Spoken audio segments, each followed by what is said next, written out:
Does God see me? I mean, does he really see me? Well, if the God of the Bible exists, and we believe he does, of course he can see you. Like Lori said, he's omnipresent. But I do understand the heart of the question. The question, more accurately stated, should be, why can't I see God? And this question is rooted in the disappointment of our unmet expectations. I'm hurting. Life is unfair. I feel alone. Where is God? And so this is a very good and honest question. And to understand the answer, we need to look at the 10 commandments. The first commandment is, you shall have no other God before me. The point is that there's only one God who truly exists and that he does actually see you. But the second commandment says you should not make any image or bow down to it, which begs the question. I mean, doesn't the first one make the second one a moot point? Well, not necessarily. You see, the second commandment is the antidote to our very natural temptation to try to understand and see God from a natural perspective. Now, we believe that it would be much better if God would just reveal himself in a way that we could fully understand. In other words, if he would confine himself to our limitations of time and space. But if God were limited to our definitions and expectations, we'd be in deep trouble.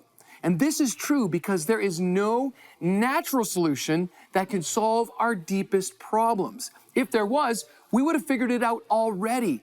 Because our deepest problems, they're really supernatural. Simply put, the deepest part of us, the part that we can't explain in words or recreate in images, the part that cannot be fixed with kind words or better medicine or happy thoughts, that part of us, that's what's broken, and we need a supernatural solution.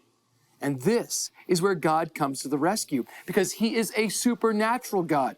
That's why he told us not to try to limit him to our perceptions, our expectations of what he should do and what he should be like.